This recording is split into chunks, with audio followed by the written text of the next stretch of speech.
안녕하세요. 김건우 목사입니다. 10월 18일 수요일 아침입니다. 오늘 함께 묵상하고자 하는 본문은 솔로몬의 몰락과 죽음을 다루고 있는 열왕기상 11장인데요. 먼저 지난 수요 말씀 묵상 때 다루었던 성전 봉헌식 그 이후의 일들을 기록하고 있는 9장 10절에서 10장 29절까지의 내용을 간략하게나마 정리할 필요가 있을 것 같습니다. 9장 10절에서 10장 29절까지의 말씀은 솔로몬의 왕권이 든든히 세워져 가는 중흥기에 속한 이야기이기는 하지만 솔로몬이 누렸던 번영과 영광의 정점과 함께 몰락의 어두운 그림자도 보여주고 있습니다. 솔로몬은 성벽을 세우고 무너졌던 성읍들을 재건하였으며 새로운 성읍들을 건설함으로 나라의 지경을 확장하고 나라를 든든히 세워갔습니다. 건축된 성전에서는 하나님께 드리는 제사가 끊이지 않고 드려졌으며 무역을 통해 엄청난 부를 축적하기도 하였습니다. 모든 면에서 번영하고 형통하고 있었던 것이죠. 하지만 멸하라고 명령하신 가나안 7족속을 멸하지 않고 현실적인 필요에 의해 건축 사업에 동원한 것은 미래를 불안하게 만드는 부정적인 요소였습니다. 3장과 7장에서 부정적인 요소로 언급된 바 있는 바로의 딸이 다시 언급되고 있다는 사실 역시 찜찜하고요. 성전 건축에 도움을 주었던 두로왕 히람에게 쓸모없는 땅을 주는 비열한 모습이나 멈추지 않고 계속해서 부를 쌓아가는 듯한 모습 역시 걱정스러운 마음을 갖게 합니다. 하나님이 주신 약속의 땅의 가치를 자기 마음대로 평가하여 쓸모없다고 여겨진 땅을 함부로 이방에 넘겨준 것 역시 솔로몬의 관점과 신앙을 의심하게 만드는 불안한 요소입니다. 때문에 형통하고 번영하고 있었음에도 불구하고 위태롭고 불안한 번영이라는 느낌이 강하게 드는데요. 바로 그것이 열왕기의 저자가 의도했던 바입니다. 10장은 솔로몬의 명성을 들은 스바의 여왕이 먼 남방으로부터 찾아와 솔로몬의 지혜와 복을 직접 확인하고 감탄하는 이야기를 기록하고 있는데요. 이 사건은 솔로몬이 오직 하나님만을 섬기고 주의 계명에 충성할 때 누릴 수 있는 영광의 절정을 보여주는 사건입니다. 이 스바라는 나라는 과거에는 에디오피아라는 의견이 우세했지만 지금은 예멘이라는 의견이 더 우세하죠. 하지만 어느 나라이건 2,500에서 3,000km 정도를 배를 타고 와야 할 정도로 먼 여정이었기에 솔로몬의 명성이 그 정도로 멀리까지 퍼져 있었다는 의미일 겁니다. 스바의 여왕은 직접 와서 보니 내가 들은 소문은 당신의 지혜와 복의 절반도 되지 않는다 라는 극찬을 하는데요. 스바의 여왕이 솔로몬에게 했던 말은 중요한 메시지를 담고 있습니다. 10장 9절입니다. 당신의 하나님 여호와를 송축할지로다. 여호와께서 당신을 기뻐하사 이스라엘 왕위에 올리셨고 여호와께서 영원히 이스라엘을 사랑하심으로 당신을 세워 왕으로 삼아 정의와 공의를 행하게 하셨도다. 솔로몬이 누리고 있던 부와 형통, 지혜, 그 모든 좋은 것들은 하나님으로부터 왔다는 것입니다. 하나님은 한 이방 여인의 입을 통해 솔로몬이 그러한 영광을 누릴 수 있었던 이유가 무엇인지를 분명하게 밝히신 것이죠. 그러므로 솔로몬은 부와 형통에 집착해서는 안 됩니다. 그는 항상 감사해야 하며 오직 하나님께만 충성해야 합니다. 그 모든 것은 하나님이 주신 은혜의 선물이니까요. 그것이 지금 누리고 있는 놀라운 영광과 형통이 한순간에 연기처럼 사라지지 않을 수 있는 유일한 비결이었습니다. 그러나 이어지는 이야기를 보면 솔로몬은 풍요와 화려함에 젖어가고 있는 것처럼 보입니다. 솔로몬은 금으로 자신의 궁전을 장식했고 금방패 200개를 만들었으며 상아로 만든 보좌 위에 정금을 덧입혔습니다. 왕이 먹고 마시는 그릇들도 모두 금이었고 은은 귀히 여겨지지 않을 정도였습니다. 지나친 화려함, 사치라는 생각이 들어 마음이 편치 않습니다. 병거와 마병을 많이 모았다는 기록 역시 솔로몬의 미래를 불안하게 만듭니다. 오래전 하나님은 장차 세워질 왕에게 이렇게 명령하셨거든요. 신명기 17장 16절 17절입니다. 병마를 많이 두지 말 것이요 병마를 많이 얻으려고 그 백성을 애굽으로 돌아가게 하지 말 것이며 아내를 많이 두어 그의 마음이 미혹되게 하지 말 것이며 자기를 위하여 은금을 많이 쌓지 말 것이니라. 그런데 솔로몬은 이 모든 말씀을 모두 어겼습니다. 매일 성경의 설명이 무척 인상적이었어요. 수많은 은금과 병마는 솔로몬의 업적과 영광이 얼마나 위대한지를 보여주는 지표입니다.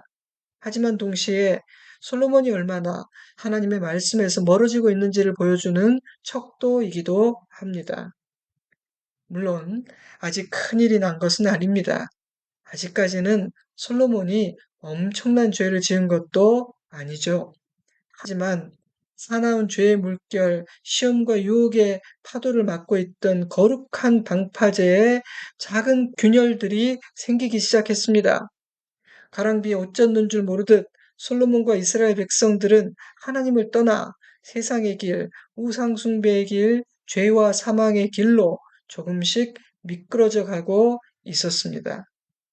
이처럼 성전 봉헌식 이후의 일들을 기록하고 있는 9장 10장은 구체적으로 솔로몬을 비난하는 말을 하고 있지는 않지만 매우 부정적인 시각을 곳곳에 담아두고 있습니다.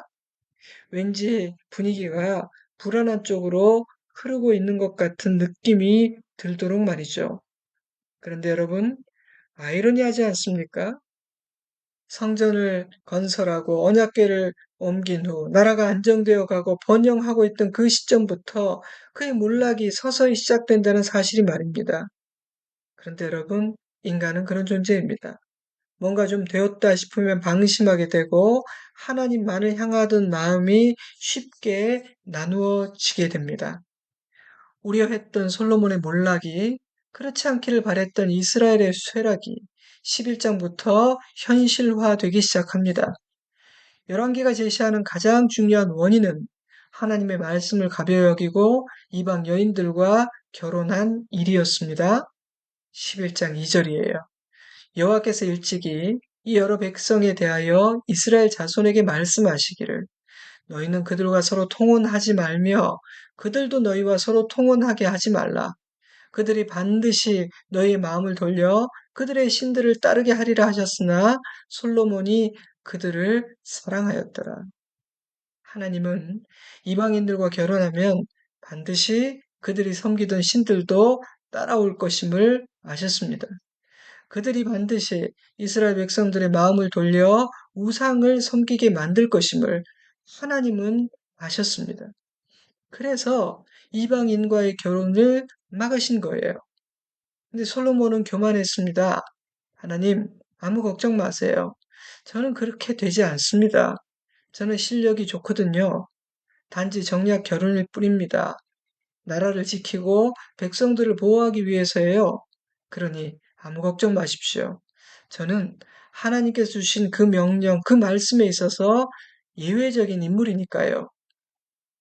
완전한 착각이었습니다.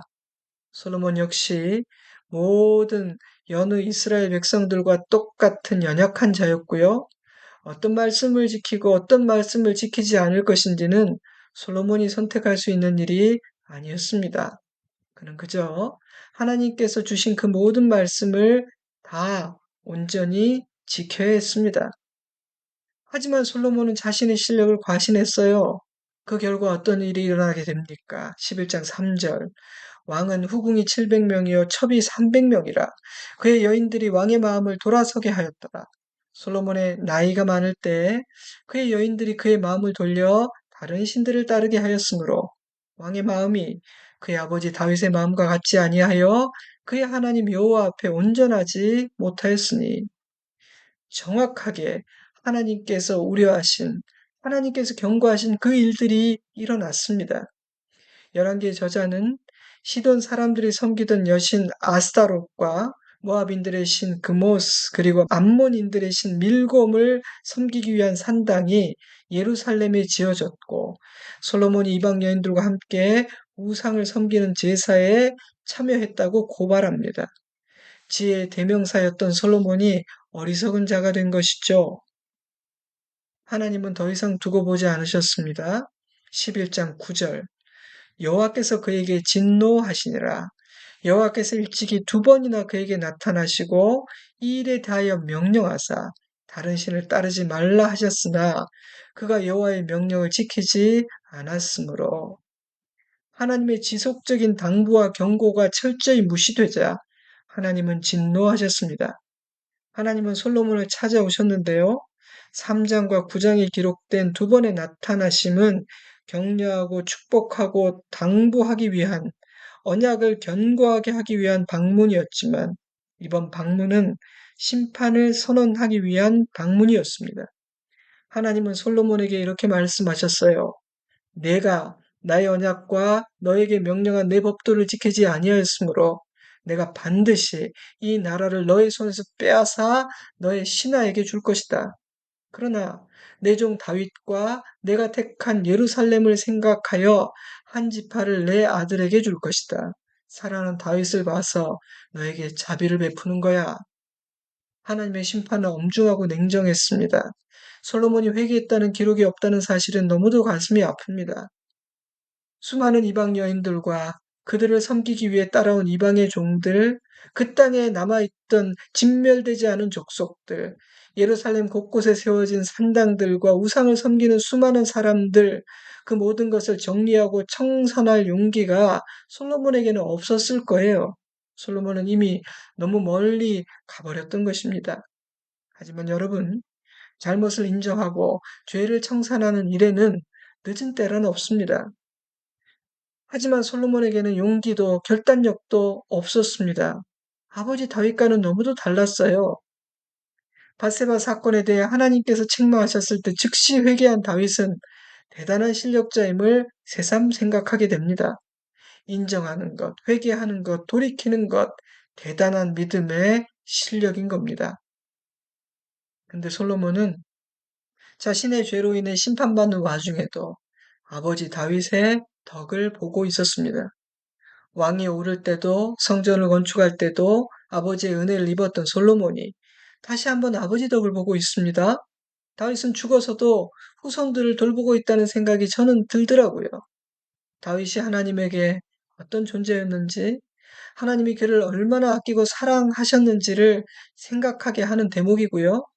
우리도 후손들에게 그런 어른이 되면 얼마나 좋을까 싶은 생각도 들게 합니다.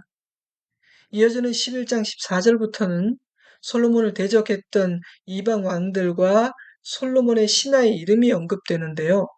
그 누구도 대적할 자가 없었던 솔로몬이 나라 밖과 나라 안에서 도전을 받게 되었다는 의미예요.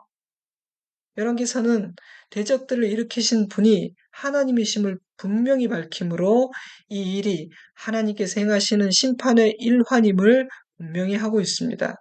11장 14절 23절입니다. 여호와께서 에돔 사람 하닷을 일으켜 솔로몬의 대적이 되게 하시니 하나님이 또 엘리아다의 아들 르손을 일으켜 솔로몬의 대적자가 되게 하시니 이들은 이스라엘에게 앙심을 품고 있던 남쪽과 북쪽의 족속들이었는데요. 숨지기고 있던 옛 대적들이 하나님께서 심판을 선언하신 그 즈음부터 수면 위로 떠오르기 시작했습니다. 그동안 솔로몬에게 대적이 없었던 이유, 감히 솔로몬에게 맞서는 자가 없었던 이유는 솔로몬이 너무나 강했기 때문이 아니라 하나님이 그와 함께 하셨기 때문이었던 겁니다. 하나님이 그 대적들을 눌러주신 것이죠. 때문에 솔로몬이 하나님을 떠나 우상을 섬기기 시작하자 그는 아무나 쉽게 대적할 수 있는 만만한 존재로 전락해버리고 맙니다. 하나님은 이방 나라들을 심판의 도구로 사용하셨습니다. 내부에서는 솔로몬의 신하 여로보암이 솔로몬을 대적했습니다. 외부의 적보다 내부의 반란이 더 심각했던 이유는 단지 한 사람의 영모라는 차원이 아닌 하나님께서 이 나라를 둘로 쪼개기로 작정하셨기 때문이에요. 어느 날 선지자 아히야가 여로보암 앞에 나타나 하나님의 말씀을 대언했습니다. 그 내용은 11장 29절부터 40절까지 기록되어 있는데 요약하면 이런 내용이에요. 내가 솔로몬의 손에서 이 나라를 찢어 빼앗아 그중 10지파를 너에게 주겠다. 내가 그렇게 하는 이유는 솔로몬이 나를 버리고 이방 우상을 섬겼기 때문이다. 솔로몬이 아버지 다윗의 길을 버리고 내 명령과 내 법도를 지키지 않았기 때문이다. 하지만 솔로몬의 당대에는 그의 손에서 이 나라를 빼앗지 않을 것이며 그의 후손에게 한 지파를 줄 것이다. 그 이유는 내가 택한 종 나의 다윗이 내 명령과 법도를 지켰기 때문이며 또한 내가 예루살렘을 사랑하기 때문이다. 하나님은 앞으로 행하실 일들에 대해서 말씀해 주셨는데요.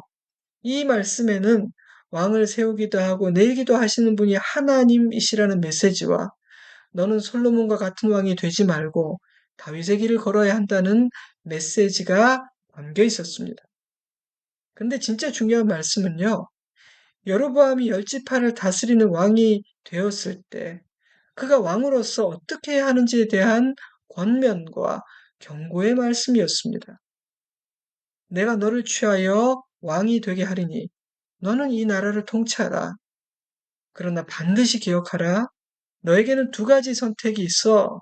만일 내가 명령한 모든 일에 순종하고 내 눈에 합당한 일을 함으로 내 종 다윗과 같이 행한다면 내가 너와 함께 있어 내 종 다윗을 위하여 한 것 같이 너희 집을 견고히 세우고 이스라엘을 너에게 주리라. 여러분 이 말씀에 의하면 여로보암과 그의 후손들이 다스리게 될 북이스라엘의 운명이 처음부터 파괴되는 쪽으로 어찌하든 아무리 애를 써도 결국에는 멸망하는 쪽으로 정해져 있었던 것이 아닙니다. 하나님은 그들이 하나님의 말씀을 지키고 따름으로 형통하고 번영하기를 바라셨습니다. 그런 은혜, 그런 복을 주실 만반의 준비를 갖추고 계셨던 것이죠. 하지만 솔로몬이 쇠락하고 망하게 되듯 만약 그들이 주님의 법도를 어기고 우상을 섬긴다면 여로보암의 앞길 역시 밝을 수는 없을 거예요. 결국 하나님과의 언약에 대한 충성과 불충성이 미래를 결정할 것이라는 말씀이었습니다. 12장부터 남유다와 북이스라엘 쪼개진 두 나라의 이야기가 시작되는데요. 두 나라의 왕들이 어떤 길을 선택했는지 그 선택의 결과는 무엇인지 앞으로 살펴보게 될 것입니다. 하나님의 말씀이 여로보암에게 임했다는 소문은 솔로몬의 귀에도 들려왔습니다. 솔로몬은 자신에게 주신 말씀과 여로보암에게 주신 말씀이 일치한다는 사실을 알았을 거예요. 하나님의 뜻이 무엇인지 알았고 하나님의 마음이 어떠하신지를 누구보다도 잘 아는 사람, 그가 솔로몬이었다는 뜻입니다. 그렇다면 솔로몬은 주님 앞에 엎드려야 했습니다. 자신의 어리석음과 죄로 인해 이 지경에 이르게 되어 버렸지만 용서해 달라고 은혜를 베풀어 달라고 그는 간구해야 했던 것이죠. 여러분, 성전 봉헌식 때 솔로몬이 드린 기도 기억하십니까? 이런저런 여러 가지 죄로 인해 우리가 벌을 받게 될 때 이 성전을 향하여 기도하면 회개하고 돌이키면 그 죄를 사하시고 구원해 주시기를 그는 구하지 않았습니까? 근데 바로 지금이 성전에 나가 그런 기도를 드려야 할 때라고 생각되지 않으십니까? 하나님께서 약속해 주신 성전의 은혜, 성전의 복을 사용해야 할 때가 아닐까요? 근데 놀랍게도 솔로몬은 회개하지도 기도하지도 않았습니다. 자신이 완공하고 하나님 앞에 올려드린 그 하나님의 임재가 있고 기도가 응답되는 장소인 성전을 향해 기도하지 않았고 성전으로 나아가 회개하지도 않았습니다. 오히려 그는 여로보암을 죽이려 했습니다. 자신의 죄악을 제거하려 한 것이 아니라 대적인 여로보암을 제거하려 한 것입니다. 하지만 여러분, 그 순간은 대적 여로보암과 싸울 때가 아닌 자신의 죄와 싸워야 할 때였습니다. 우상을 찍어야 할 때였어요. 여로보암은 솔로몬을 피해 애굽으로 도망합니다. 그리고 솔로몬이 죽을 때까지 애굽에 머물게 되죠. 11장은 왕이 된 지 40년이 되던 해에 솔로몬은 눈을 감았고 그의 아들 르호보암이 왕이 되었다는 문장으로 끝이 납니다. 그렇게 솔로몬의 시대도 끝이 나는 것이죠. 솔로몬은 시작은 창대하였으나 그 끝은 한없이 초라한 인생을 살았던 사람입니다. 출발이 너무도 좋았기에 하나님으로부터 받은 것이 너무도 많았기에 그의 끝은 더 안타깝습니다. 물론 시작도 과정도 끝도 좋으면 베스트겠죠. 하지만 시작이 나빴고 과정이 미약했다 할지라도 끝이 좋다면 감사한 일입니다. 끝이 좋은 인생을 향해 우리 주님은 잘했다, 수고했다, 칭찬해 주십니다. 그런데 솔로몬은 끝이 너무도 나빴습니다. 그는 후손들에게 무거운 짐을 남깁니다. 나라를 쪼갭니다. 아버지 다윗은 죽어서도 자손들을 돌보고 있는데 아들이 아버지의 덕을 보고 있는데 솔로몬은 쓴뿌리만 남깁니다. 우상의 문화와 분열된 나라를 후손들에게 남깁니다. 엄청난 국가적인 부채를 자손들에게 남깁니다. 솔로몬과 같은 어른이 아닌 다윗 같은 어른이 되기를 기도하게 됩니다.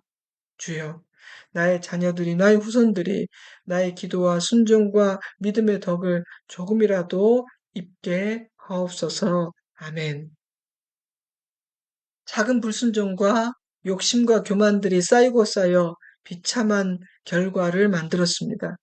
선택적인 순종과 자신에 대한 과신과 교만과 욕심이 나라를 쪼개고 후손들을 곤경에 빠지게 했습니다. 자신의 지혜와 번영과 형통이 하나님으로부터 온 것임을, 하나님께 받은 선물이요 은혜임을 잊어갔기 때문입니다. 감사가 사라졌기 때문입니다. 믿음으로 살지 못하고 어느 날인가부터 조금씩 조금씩 자신의 전략과 꾀와 부와 군대를 의지하는 삶을 살기 시작했기 때문입니다. 사랑하는 성도 여러분, 솔로몬의 삶은 우리의 반면교사가 됩니다. 특히 그의 말년이 주는 교훈을 우리의 마음에 분명히 새기므로 우리의 끝은 솔로몬과 같지 않기를 주님의 이름으로 축복합니다. 끝이 더 아름다운 인생 여정이 되기를 주님의 이름으로 축복합니다. 아멘. 이제 잠시 기도하는 시간을 갖도록 하겠습니다. 저는 주일에 뵙겠습니다. 건강하시고 평안하시기를 기도합니다. 사랑합니다. 축복합니다. 샬롬.